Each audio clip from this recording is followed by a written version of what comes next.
Hey everybody, we are on live on YouTube and I have some new friends with me tonight. We have heard of each other. We have spoken as workshop speakers at the same conferences, and we've never actually, I mean, it's like we've seen each other in the hallways kind of a thing, but we've never met each other and spent time together. But I just really felt like as I was really praying about doing this and who to ask, I just really felt led to invite Dave and Lora Krum to join us. So welcome, and I'm so glad to have you here tonight. Well, thank you for having us. We're grateful to be here. Yeah. Thank you. So I am going to just start off by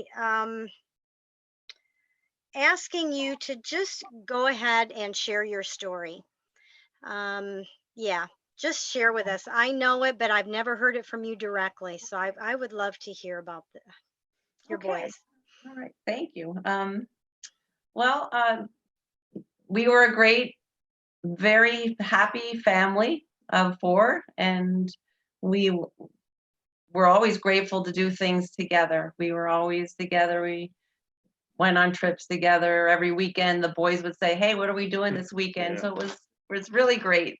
We were very close. Went to church every Sunday, most Sundays together, and involved in church music and everything as a family. And 10 years ago, this month, things started to change. And it was right after Dave's 50th birthday. We had a big day planned for his celebration. The boys and I planned a trip to New York City, and a limo came and picked us up, and went to the city for the day, and saw the Lion King and took in the sights and everything. It was a great day. On the way home, Dylan had a sore throat, and Dylan is our oldest boy. Here's Trumpet player. the trumpet player. Yes, yeah, and we thought just a typical spring sore throat thing, and as the weekend went on, we decided he'd stay home from school Monday, and I asked my parents to take him to the doctor and just get him, better. It was a busy time of the year. He was an 8th grader, and we had just picked his high school classes and everything like that. So as the weeks went on, instead of getting better, he kept getting worse, and we had gone back to the doctor several times, and they gave him different antibiotics, and had a high fever, and was eating less and not even drinking. And it got to the point where we took him to the ER, and within a few days there was a biopsy done, and he was diagnosed with a rare form of lymphoma called pediatric follicular lymphoma. We thought that would be the worst thing we could ever possibly hear in our life. And in 2 months' time, he never got out of the hospital. He was on life support most of that time because they did a procedure to check his lungs, and ended up on a ventilator. He did come off for a little bit. For a little bit in between, for about 10 days, and then they were treating him. The chemo was very aggressive, very intense. Yeah, it ruined every organ in his body. So on July 15th of 2010, just 2 months after he was diagnosed, we came home without him. Can't bereave parents. And Gavin, our younger boy, he is. Oh yeah. He was 12 at the time, and he grew up very quickly. Yeah. And was maybe more bold than we were as far as grieving for his brother, talking about Dylan. We were very surprised by that. Now, in hindsight, maybe not so much, but he was great. And, he made it, I don't want to say easier, but he made it easier for us to talk about Dylan together. And we got to the point where it took a long time, of course, in the beginning to want to do anything. But as time went on, we started to take little trips like to the shore or something, and it was always in memory of Dylan. And after the second anniversary, right after the second anniversary of Dylan's death, we took a really big trip. And again, it was to celebrate our family. And we started the trip by going to Orange County, California, because that's where the Compassionate Friends conference was that year. Gavin had been there the year before when it was in Minneapolis, and he loved it. And we went again because we thought, well, it's great for him. It was great for all of us. And from California, after the conference was over, he was part of the siblings. Siblings, absolutely. Yeah.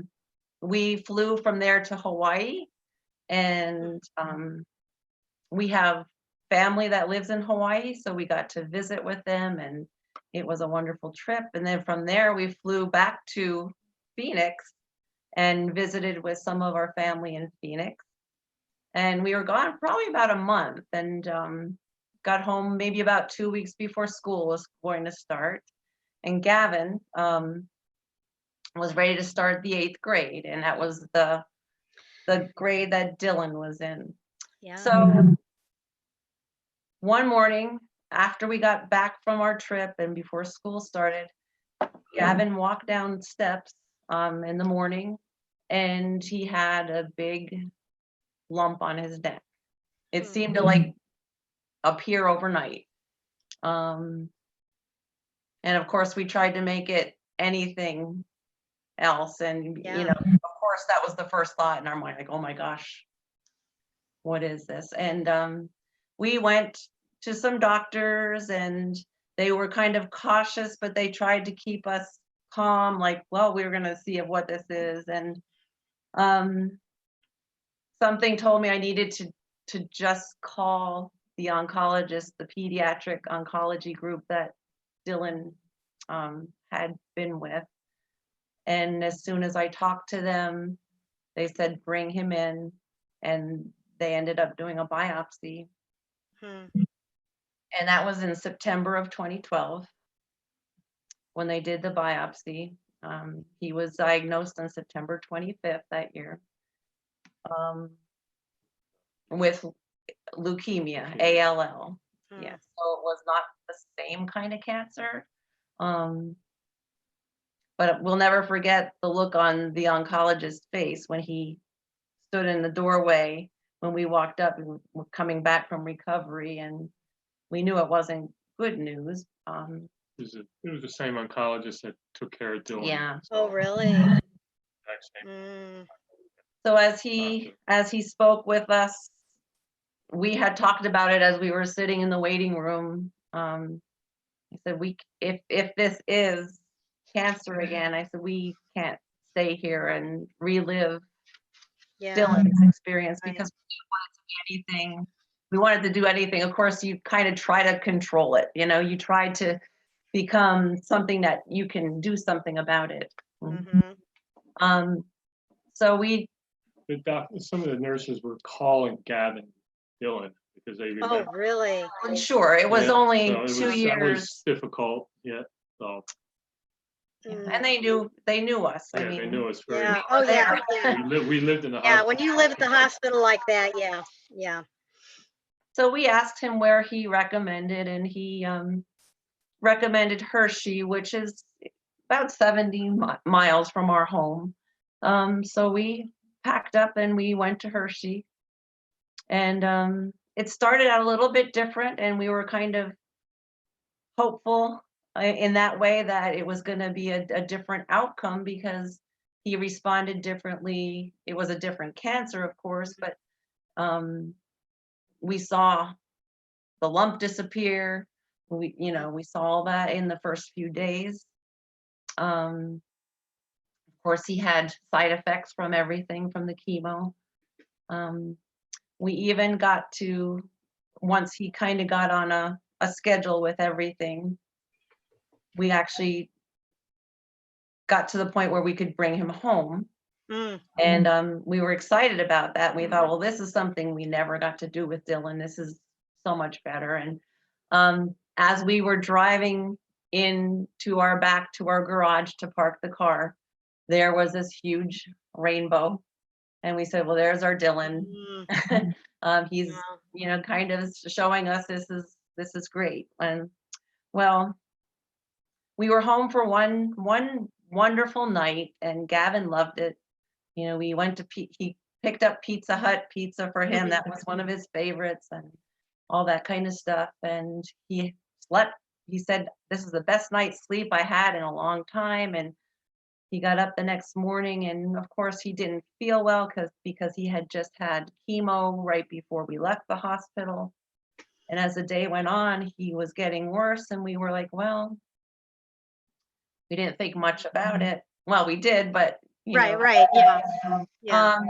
But as the time went on and it got later, he was getting worse, and we could tell something was not right, and we called into the hospital, and they suggested that we take him to our local ER and tell them, you know, and they actually called ahead. And Yeah. as it turns out, until we got him to the hospital, actually the ambulance had to come. And then from there, they actually brought the helicopter in, and after working on him, I actually flew to Hershey with Gavin, and Wow. Dave had to drive. Mhm. So we had been up all night, and you know, he had to get in the car and drive 70 miles with us, and you know, so anyway. I don't remember the drive at all. And yeah. So within those few hours of being in the hospital, they resuscitated him. He ended up on life support in the same way.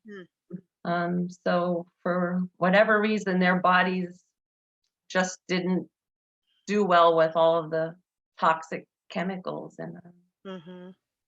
you know, it's tough stuff. So he was on life support for several weeks. It was about the same exact amount of time.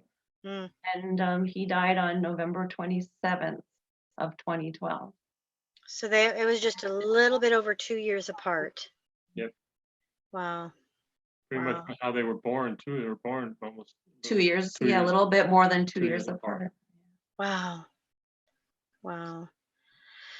Oh, it seems so redundant, or so, I mean, to say I'm sorry, just it's like they just feel like such empty words.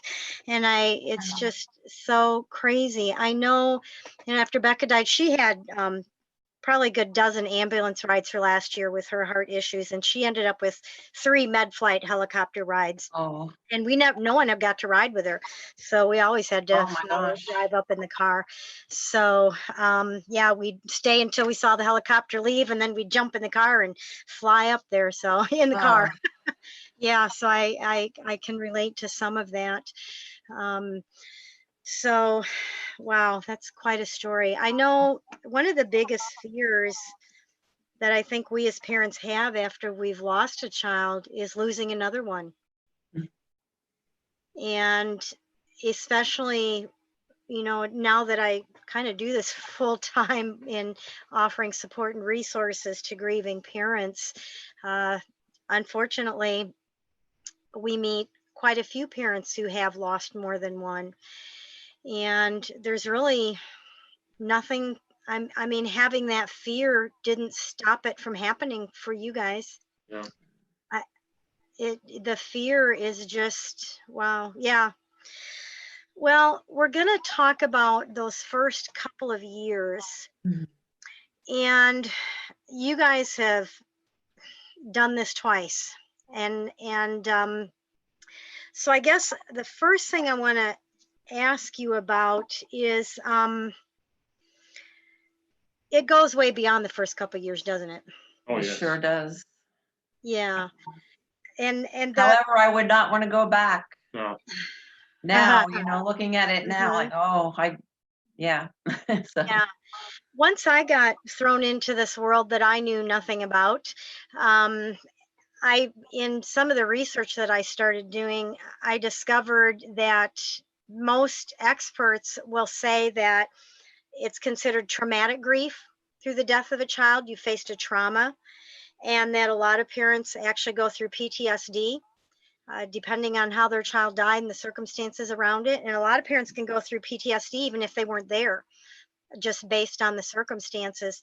And the other thing that I discovered is that most experts will say that in the death of a child, anything 5 years and under is considered fresh grief. So even though we might be talking about the first couple of years, there's really no, I mean, 5 years is considered fresh grief. And I think people who have never lost a child would think, wow, that's really morbid and discouraging. Why would you tell somebody that? But as someone who's in this, it's more of a relief, isn't it? To find out that it's not just me. I mean, it's 3 years and I'm still a mess. It's 4 years and I'm still a mess. I yeah, can barely function. It's a relief to find that out. absolutely. Yeah. Yep.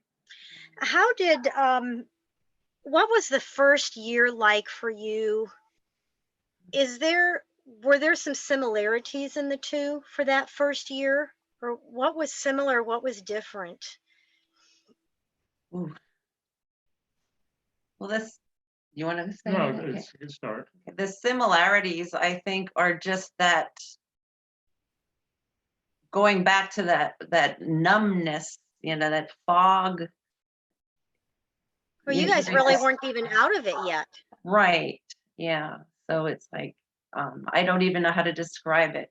I know there were times where we didn't, you know, here we are in this empty house and we would be up in the middle of the night because you can't sleep. And I know personally, I shook physically, my body trembled, my hands shook, everything, probably for about 4 years. Mm. I couldn't stop it, you know, it was just a natural process. And eventually, I guess it slowed down. We learned that we weren't doing it the same way. No. I don't know. Mm-hmm. And you know, luckily, we could recognize that we couldn't even be there for each other really in the beginning. Mm-hmm. I mean, she talked about the boys more, and I just Constantly. constantly, and you know, which was fine. I mean, I accepted that, but I mean, I was just the opposite. I just stayed quiet. You know, there were times where she would have we had videos of the boys, and she'd be playing them. She'd love playing it. You know, she'd be watching them, and I'd come in and I just go right over and I turn it off and Mhm. just walk away. You know, right in front of her. You know, it's because I could not listen. I mean, I definitely wouldn't be able to sit and watch it, but Mm-hmm. if I was in another room and I could hear their voices, the boys' voices, I couldn't do that. So I would just go in and turn it off, and she wouldn't say anything. But you know, it's just to this day, there's no way I could watch a video of them. You know, it would just be too hard for me. I don't. And like I said, on top of the boys' grief, uh, in a short period of time, 2.5 years, we lost both my parents and my brother, and both my boys in 2.5 years' time. So we were dealing with Oh my goodness. that grief as well. And like both boys were, when my mother died suddenly, both boys were at the funeral, you know. And then my dad was very poor in health and legally blind, so you know, I had to be taking care of him, you know, running out to the house and taking care of him. He didn't want to go anywhere. He wanted to stay at the house. So that was, and then this was still, once Dylan had passed away, we were still doing this. So it was difficult. You know, you're dealing with my mom's grief, and Dylan passed away. We're dealing with our son's grief, and then I still have to run out and worry about my father. And then it's and like I said, then Laura lost her sister, and all of this too. It was just a lot of grief for us to handle. We were trying. Yeah, and you don't want to say it, but once you've experienced the death of your children, I mean, it almost made us feel, I feel so callous to say it. Not that it doesn't matter, they all matter, of course, exactly. And they're big losses, but it doesn't compare. The grief it's nothing like your parents or your brother, you know, it doesn't even come close in mind. But we are digressing from her question. Yes. Oh, no, that's okay. No. Yes, we are. You know, all of these things are important, especially for those who are in that first year or two, because like for me, for my husband and I, for Dave and I, both of our parents were still alive when Becca died, so we had not lost any immediate family member, and we had no grid whatsoever. And so in that first year or two, there was just, we had never grieved a deep loss, period. And so to you know, some of those things that happen in that first year or two, I mean, you mentioned, Laura, the physical things, the shaking, the trembling. I mean, our body goes through physical changes, literal physical changes, and we don't realize a lot of times that that's grief. That's part of the grief. And just the heart palpitations, I mean, the whole broken heart syndrome, there's a medical term for it. It's real, and your heart can actually be hurting, just all kinds of, you know, your mind, chemical things in your mind are going on, so it causes confusion and the fuzziness and forgetfulness. Oh my goodness, did you guys go through a lot of forgetfulness? Oh, definitely. I still have it to this day. Yeah. No, that's Yes. true. Yeah. I feel like I've lost a lot of my memory.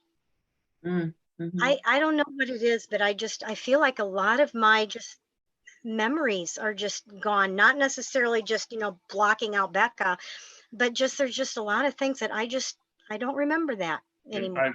I have trouble with people's names. You know, people I've known for quite a while, and I'll see them, and I'll just say hi. They'll say, "Hi, Dave. How you doing?" I'll just say hi, and I don't remember their name. You know, Yeah. I don't know how to respond. I mean, I'm friendly. We have a conversation and everything, and I'll just say, "Well, it's good seeing you. See you later." You know, I won't say. I know you. I won't say, "Who are you?" I'm sorry, but I knew them for years. You know, and then once I'm leaving, I might be driving away or something like that. I'll say, "That was so and so." You know, it just.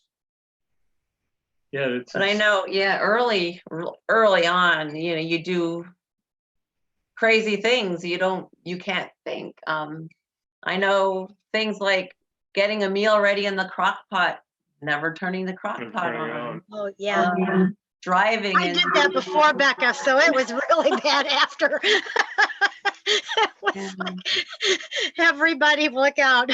Yeah. Oh yeah. And you know, driving, you know, you get from home to where you were going, and you say, how did we get here? You just, or even you're somewhere else. And or for me, I remember more than once where I would have to pull the car off of the road because all of a sudden I forgot where I was going. I mean, I have no idea where I was heading, and I would have to pull the car over and just rack my brain. Where am I supposed to be going?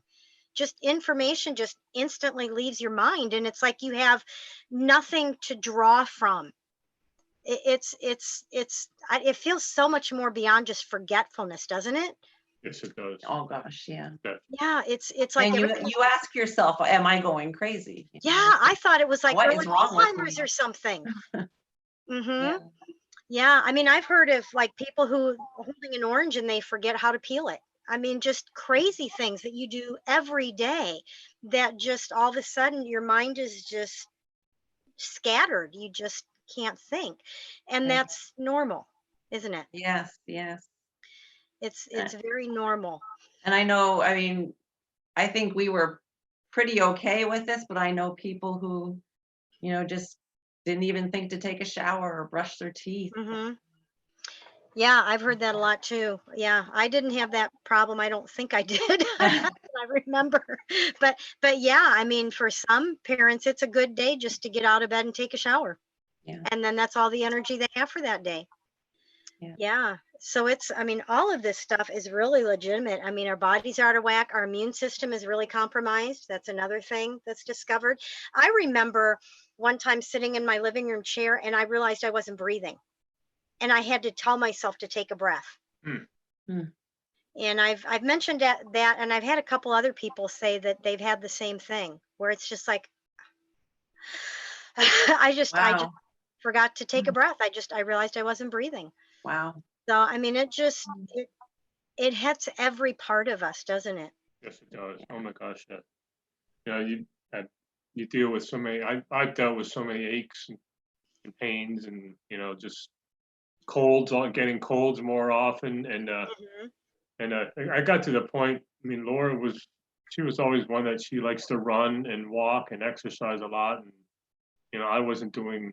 I mean, I wouldn't do any of that. I just my normal work was my exercise, and it got to the point where she got me involved, and I think that helped. That saved me somewhat, because I was doing things with her. I mean, we were doing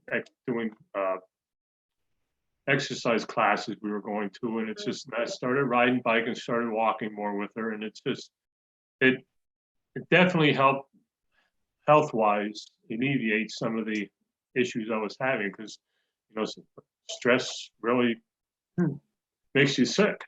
It can make you unhealthy. Yeah, definitely. Yep.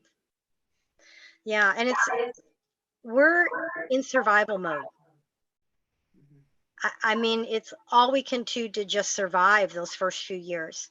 And people around us don't understand that, do they? Did you No, have they don't. people that, what were some of your experiences with people around you? Oh, well, let's start with our family, our extended family. Especially after both boys were gone.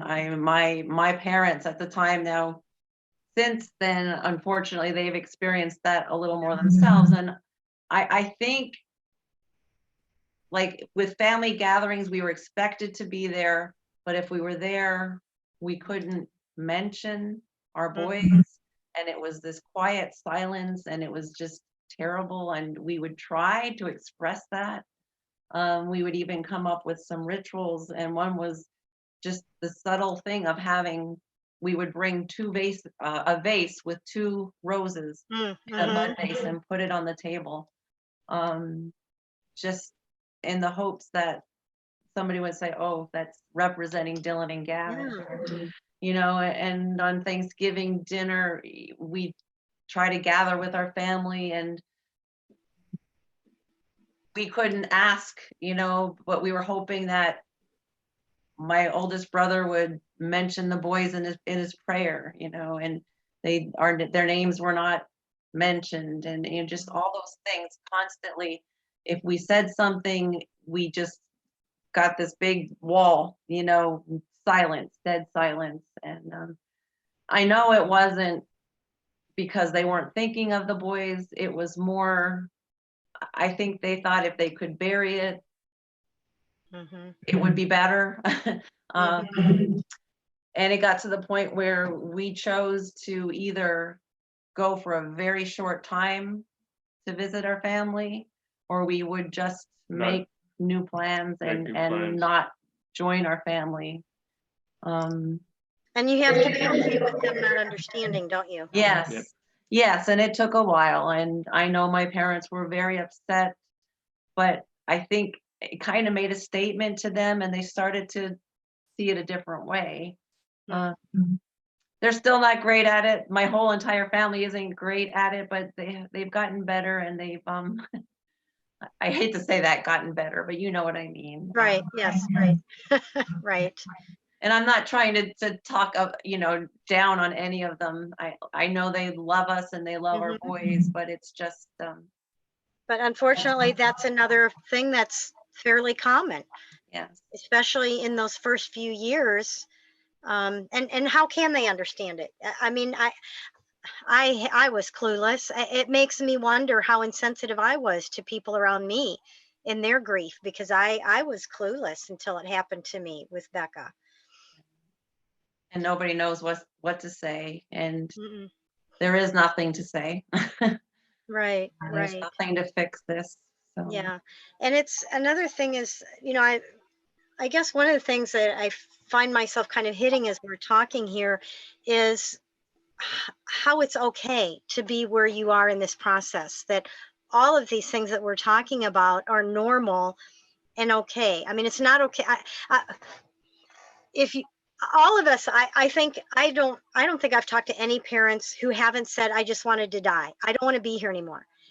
It's just like, and even, I mean, when Dylan passed, even though you still had Gavin, it's still hard not to just want to be done and just yes, go and be with the one who's not here anymore. And it doesn't even make sense to ourselves. right. I mean, it's like Becca was the oldest of 5. And so I have 4 other children. She had a 9-year-old daughter who had just literally turned 9. So, I mean, that's part of Becca. And we had another grandchild. And Dave and I, our marriage. And at the time I was in international children's ministry. I mean, there was so much to live for. And yet we just don't want to live, do we? Right. No, And no, it's you not were so right. necessarily that we're suicidal. So No, No. if you are suicidal and you're thinking of how to do it, then right. get help, call. I mean, but Absolutely. most of us, it's just like, if this COVID took me out, I could care less. You know what I mean? No, absolutely. Or a I'm good heart If I attack. got hit by a bus, I could care less. God, take me home. I just don't Yeah. want to be here anymore. And that's another thing that's just normal. Now, is. you won't always feel that way, right? Right. Now it's a struggle. It takes a long time, doesn't it? Oh, definitely. It sure does. It's And just, yeah, I the was going to grief say, is, with I'm you sorry. guys are part of what's called Alive Alone, right? Yes. And that is for parents who have lost their only child or all of their children. Yeah. And so I can't even imagine. I mean, I know how much I struggled with that those first couple of years, 3 years or so, uh, still having other children and grandchildren and all this other stuff. Um, I'm just curious, is that something that you still struggle with? I'm just asking, because it's, I Yeah. mean, that's got to be hard. I think we always will. And we lived both ways. We lived with putting our focus on our living child, and sharing life with him, and Yeah. and that was kind of our crutch. motivation. Yes, yes. That's why I would get out of bed in the morning and Mhm, have plans or something. And mhm. after he was gone, it was terrible, because you're like, what do we have to live for? I mean, your job doesn't cut it. That's not enough to make you want to stick around. And no matter what anyone said, you just felt, like you said, like you just didn't want to be living. And again, we would never do that, anything to harm ourselves. But yeah, it wouldn't have been a heartache. And we would joke, if you go first, I'm going to be really upset with you, that kind of thing. Uh-huh. Luckily, we've got a little bit of humor, even in the darkest times. Took a long time for me to laugh. But there was always that kind of humor, even if it wasn't laughing. I don't know if that makes sense, but Mhm. but yes, there's we have, I hate to say it, other than our memories, we don't have anything new Mhm. to really look forward to. And we've missed out on proms, we've missed out on high school graduations, Mhm. Colleges. learning Whatever. to drive. Learning Yeah. to drive. Yeah. Yep. All those little things, and weddings will come, and Mhm. that's happening now. You know, Dylan would be turning 25, and you know, his classmates are getting married, you know, Now, are there have any, their jobs. are any of their classmates, are there any that are still, that you're still in touch with? Or have you kind of Yeah. lost touch with the kids? We do have you know, some connection with some of them, and that's really wonderful.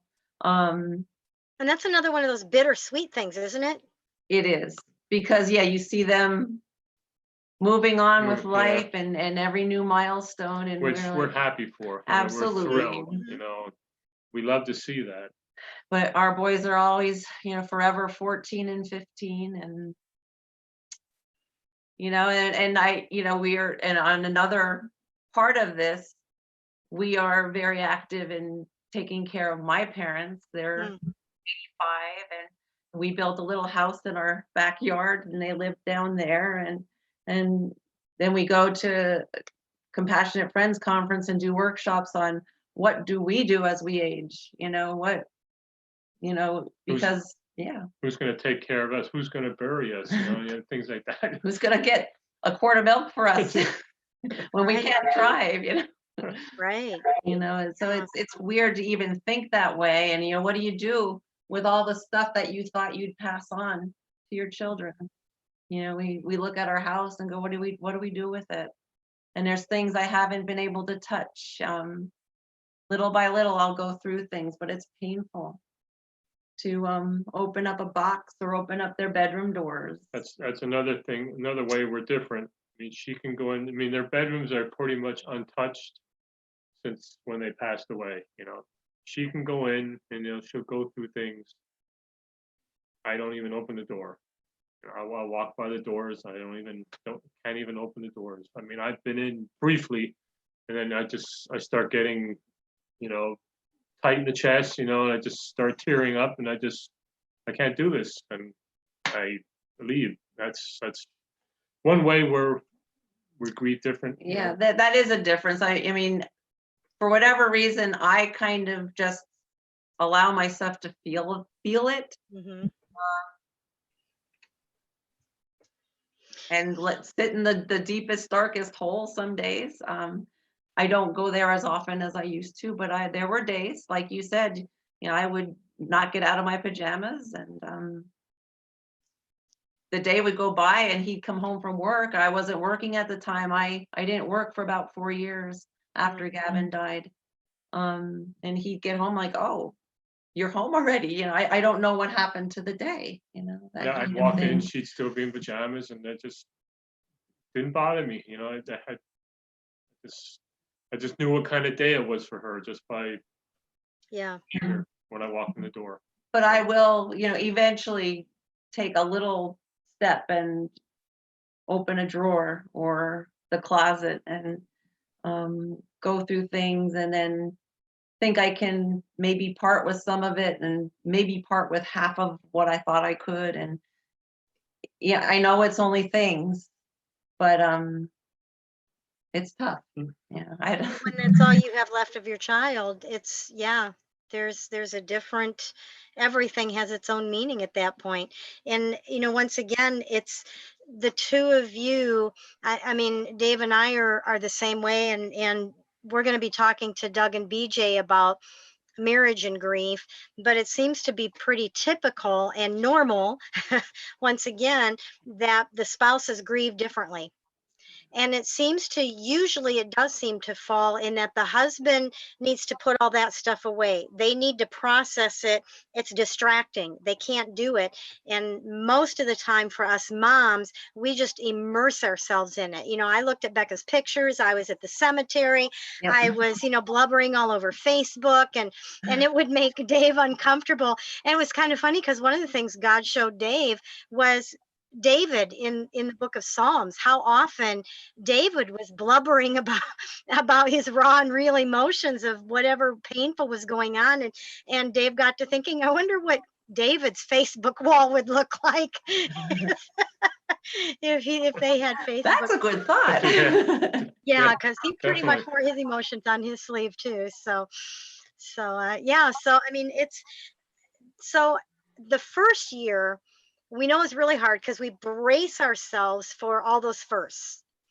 And then the second year, for me, I was shocked that the second year was even harder for me than the first year.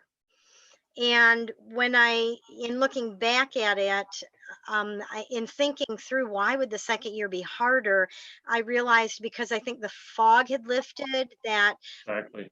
the reality was starting to set in. There was just the numbness was starting to go away. And I thought, okay, I've been through this once. I've been through all the holidays, and we've been through her birthday and the anniversary death date. And so I've done this all once. So okay, I can do this a second time.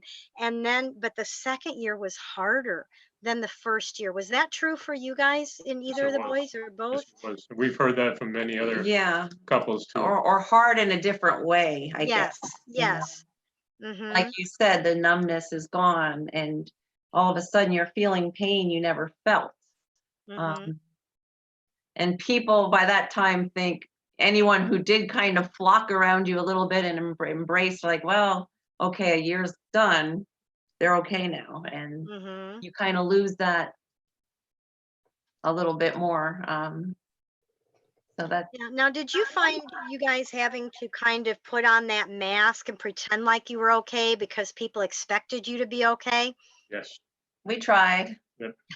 Especially with family, Yeah. with family gatherings. We had to go, and they were uncomfortable if we were just sitting there sad. It was tough because you had the family there and all the grandkids and all the nieces and nephews and their kids, young kids, and I mean everybody's there happy and celebrating, and our boys aren't there, and Yeah. How can you not? How can you not have that consume you? Right. Really, I mean, how can it not consume us when we're at a family gathering and it feels like it's in our face that our kids aren't there? Yeah, and you just want to scream it. Mhm. I wanted to scream it. so it ended up. That's why we started choosing to do different things. They'd invite us to these things, and we'd always say, we'll see if we can make it, or if it was a Thanksgiving dinner or something, can we just come for dessert? So we Mhm. wouldn't have to sit there before and socialize, Yeah. and then sit down at the meal, and then, so, we just usually stop. We started having Thanksgiving together at home here by ourselves, and then we'd go over for dessert, which was fine. There were a couple years we actually went to Virginia and spent the time with his sister Yeah, instead. So Yeah, just completely left home. pretty much just to get away from everybody here. Mhm. Yeah, and that's perfectly fine. Yep. Yeah, it is. That's Whatever you have to do. exactly, yes, whatever you have to do for you, because you are in recovery. You have been through a traumatic event if you've lost your child. And anyone who has a major surgery physically, you expect people to take a long time to heal. You expect it. Exactly. So you've had a part of your very being cut off from you, and you have to figure out how to live with that piece of you missing. And it's there's a recovery time. There's a very long recovery time, and I think it takes longer than we think it should or that we want it to, doesn't it? Oh Sure yeah. does. Yeah, and I think you have to at some point realize that recovery doesn't mean you're ever going to be completely better. Yes. I was just reading a quote about, how did he say it? It's not that it gets easier living with the loss, but somehow you get better with dealing with it, I Hmm. guess but in those first few years, it's, you just have to do whatever it is. And if you think you have a plan for a certain day and all of a sudden you can't do it, then you just don't do it. You cannot beat Hmm. yourself up for not being Exactly. able to go through with something. You got to give yourself a lot of grace, don't you? Yeah, Hmm. because other people won't. Yeah.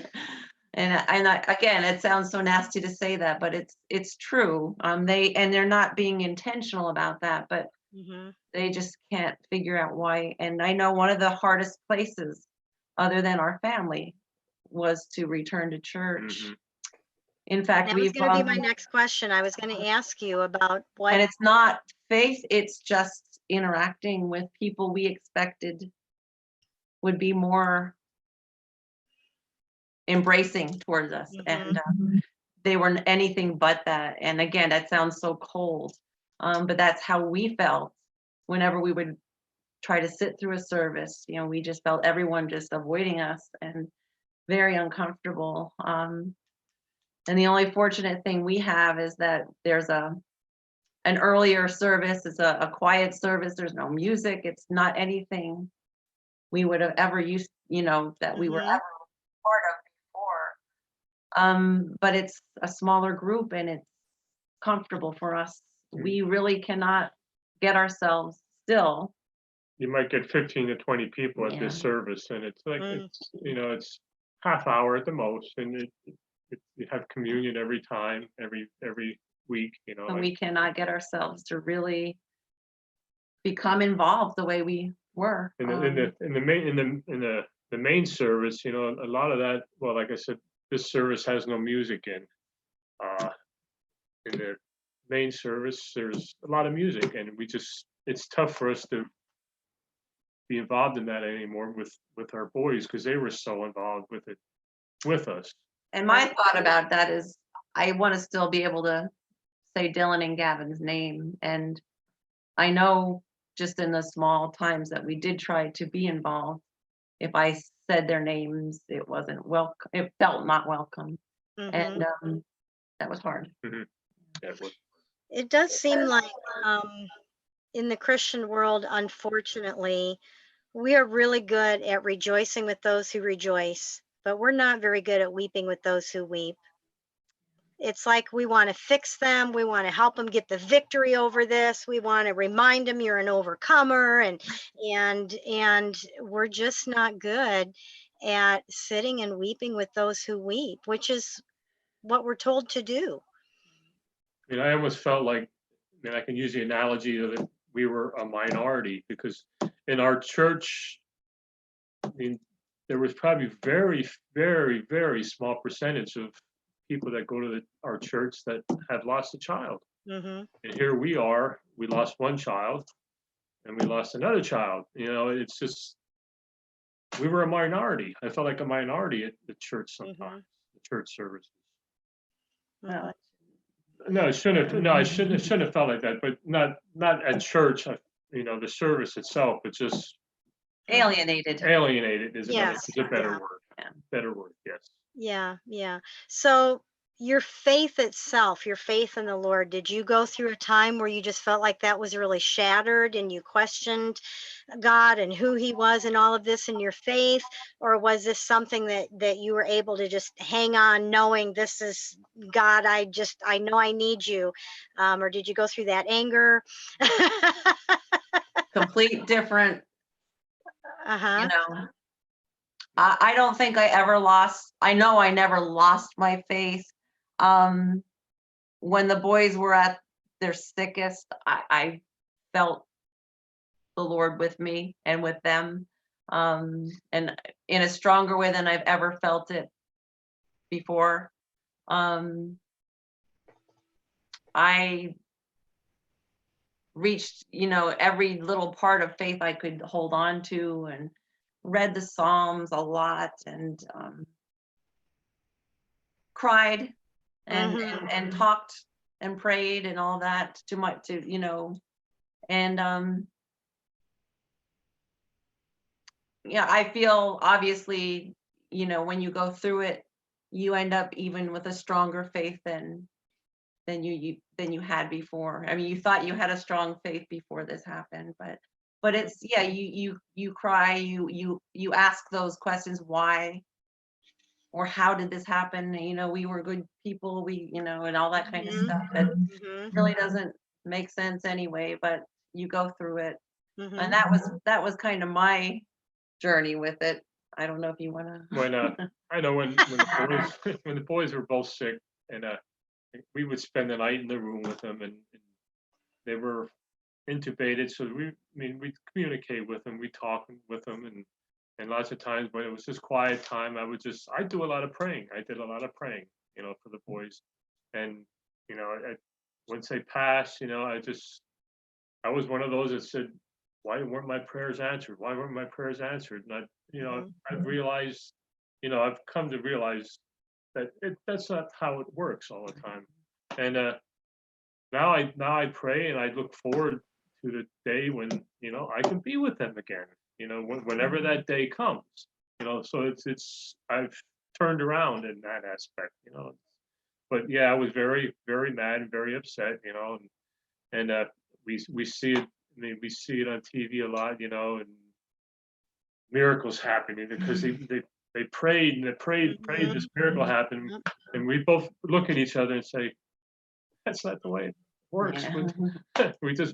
We kind of snicker about it, but it's Because at first you go, what did we do wrong? yeah. What did we do wrong? Yeah. Well, yeah, exactly. Mm-hmm. Didn't we pray enough? Should we have said 100 more prayers or something? Yep, that whole have more faith. Yeah. Yep.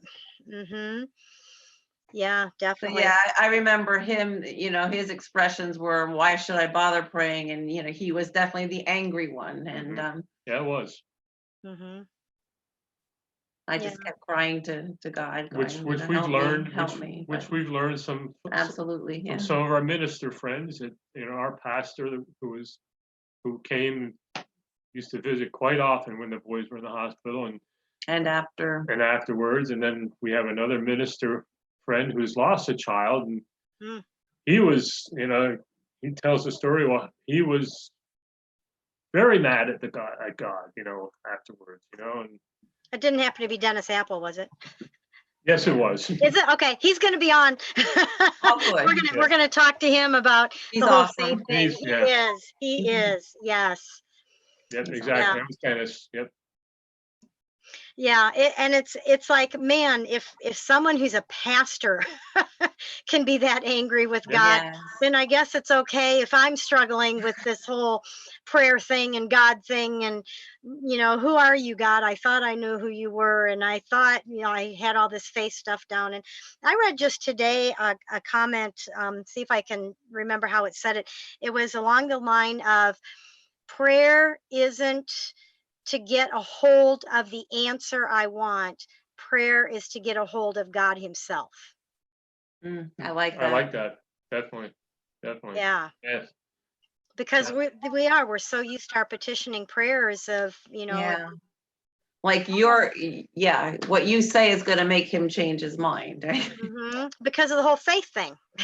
Because I believe, so God's going to do it. He said so. It's like, did He really say so?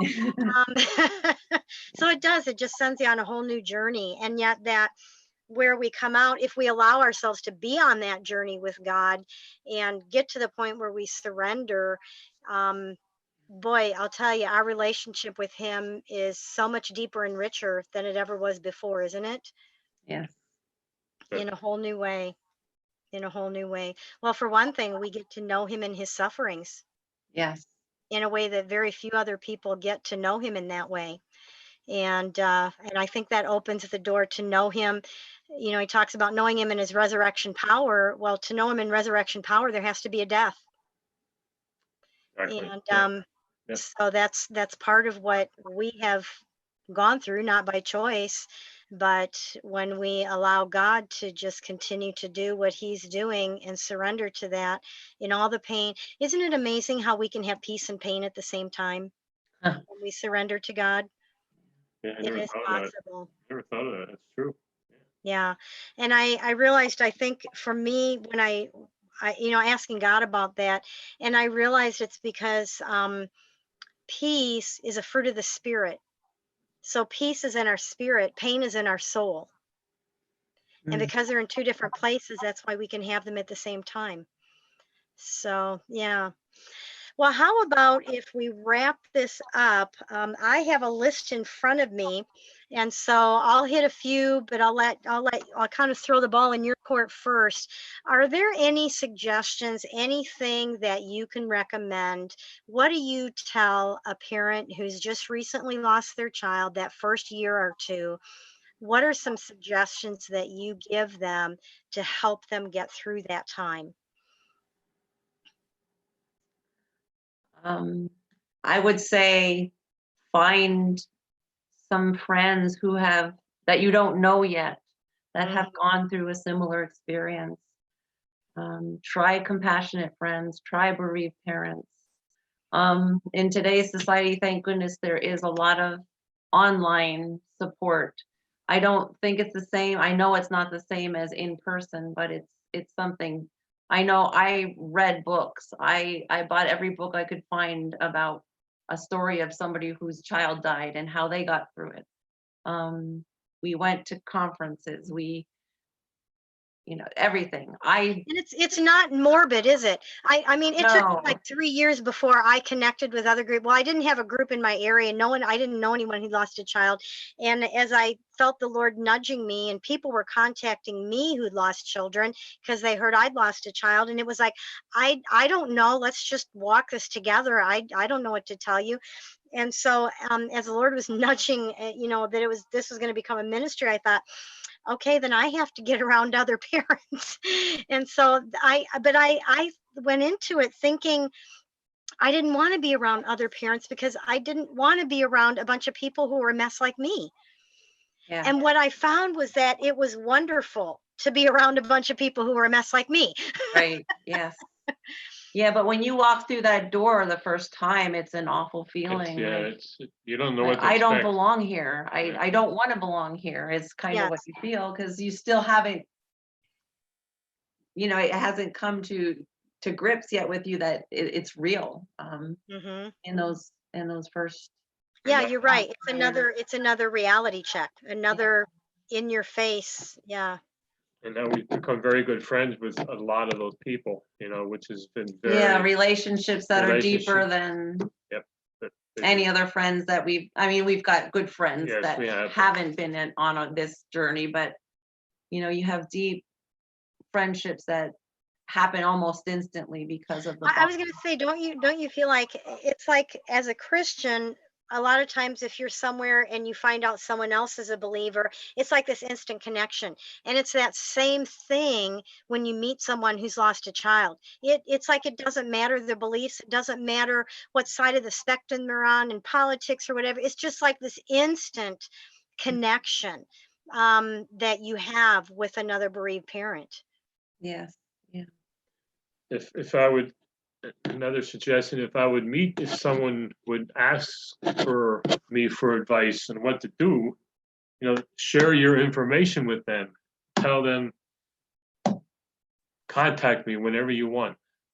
Talk. I'll talk with you. Gladly talk with you. Mhm.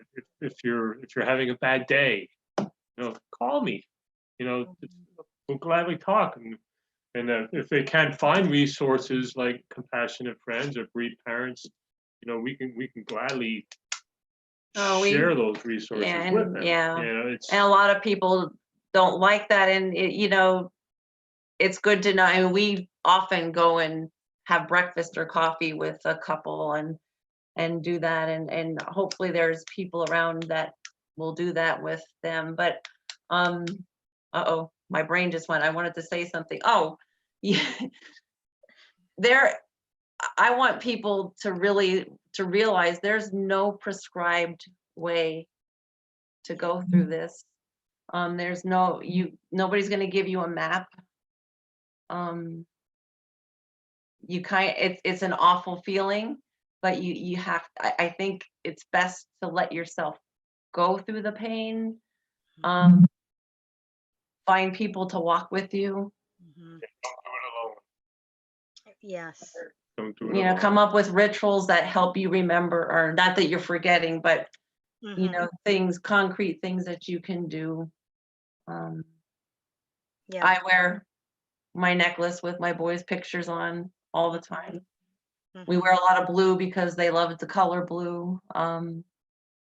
Just all those little things constantly that keep us going. And in the beginning, you just walk by their bedroom door, and I had to touch their bedroom door. I still do every night. Yeah, I so say that good- kind I of stuff. Say goodnight to them, you know, and I think it's okay to keep talking to them. Some Yeah. people think that's wrong, and we always talk to our boys. we we visit their graves every single day, sometimes 2 times a day. Since Obviously, it's close by. And close by, we have a bench there. We sit, talk with them. You know, I part of stop, our walk, we walk and I stop every day on my way home from work, and I talk with them, tell them how my day was, and you know. It's just a ritual. My car goes there automatically without me even knowing. yeah. Well, if you And of think course, about there's people that say, well, there's something wrong with them that they're still going to the Yeah. grave. No, and that's the thing, like you were saying, Laura, there's no timetable. You can't, we can't even compare ourselves to each other. I mean, we No. talked about this first and second year, but that's, there's no timetable. It doesn't mean that these things have to happen in the first or second year. They won't continue into year 10. And so much of it is based on the relationship we have with our child, the age of our child, how they died. I mean, everybody, it's all so different. It's all so different. And so we Absolutely, can't yes. compare ourselves to each other. No. Really, all we can do is say it's normal, and almost all of it's normal. It's, this whole 5 stages of grief thing, that just drives me nuts. We all Yeah, laugh. when we all get laugh. that. Yeah, It was written by Elizabeth Kubler-Ross, and it was for terminally ill people. It was Face not their own death. for Yeah. grieving the death of someone else. It's Yeah. if I was diagnosed with a terminal illness, these are the 5 stages you're going to go through, and eventually acceptance. I have this illness, I'm going to die. Right. The whole, especially when you've lost your child, it is a mangled roller coaster ball of yarn mess, Yes, absolutely. just all over the place. And you can start feeling like I'm starting to feel better. Maybe I'm starting to get out of this darkness, and then all of a sudden you're just sucked right back The in. next day, yeah. And you And can't it's even like, figure what out why. Wow. I thought I was finally getting somewhere, and there's nothing normal about losing a child. So how can there be anything normal about grieving their death? Exactly. Yeah. Yeah. Do you guys have any final thoughts? Anything that you didn't share that you? And I do want you to tell about your shirts and what you do for Gavin and Dylan. Well, first of all, I don't know that there's any specific thing that we can say about the early years, or just like what we've already assured people. It's normal to not feel normal. If you can't sleep, it's because it's what you're going through. Mm-hmm. If you can't eat, or if you eat too much, you never know what's going to happen. You're going to have those triggers. So I don't know. Like I said, I don't think there's advice that we can give. It's just Right. Exactly. so anyway. Yep. That's the whole thing. It's all normal. Yeah. Whatever you're dealing with, it's normal. Yeah. Mm-hmm. So what are the logos on your shirt? So our logo for Dylan and Gavin's rainbow. See if I can get a little closer. Yeah. I should have had a logo here. Anyway, it's Oh, I can see it. probably a little Mm-hmm. a little clearer. yeah, it's hard. So it has the name, and Uh-huh. we've got a complete circle rainbow Oh yeah. because it's continuous. There's never-ending love, and of course the heart and the arms wrapped around the heart. Believe it or not, Gavin helped us. He was very instrumental in starting a ministry called In Dylan's Arms. Oh. And he was, even in that short time, I mean, it was just, right before he got sick, that we had really kind of been able to get it kind of established. And it was called In Dylan's Arms. And that's why we have the arms wrapped around the heart. And the rainbow, of course, we would see rainbows everywhere when Dylan died. And then that, like I said at the beginning, when we came home with Gavin, we thought it was, it was a sign, we Yeah. believe, but not quite the one we thought. And we've seen rainbows at a lot of different times. And then the snowflakes are part of that, because for Gavin's birthday is in April. The year he was born, it snowed, and that's not always a typical thing. It can, but it snowed on his birthday. And he died in November, and again, it's not typical here in Pennsylvania to snow in November, but it died. He died in the middle of the night, And it was snowing. and Wow. the snow started to fall. And so we just kind of feel, that's just another little, the rainbows and snowflakes. We've had 5 annual snowflake 5Ks, we call it, in December. We've held them on the weekend of Worldwide Children's Remembrance Day. Oh, okay. The Saturday before that, and we have a service. We call it Remembrance Weekend, because then we have the service at night on the Sunday evening. But we have this remembrance run, people walk or run, and we keep the snowflakes involved in that, and people come and run or walk in memory of their loved ones, and we open it up. Of course we welcome parents and siblings, but we also welcome anyone who's grieving, especially at that tough time of the year. Yeah. And we Now, have, is this something that you raise money for a ministry in particular, or? yeah. Okay, so what does that go to? So Dylan and Gavin's Rainbow, when we were going through our short and horrible times in the hospital, we had people we never met, heard of. sending gifts to us, sending gift certificates, gas cards, food cards, and things like that, monetary, because you don't even think about that. You don't think about what you need. And we were very touched by that. We were touched by letters people were writing to us that we didn't know.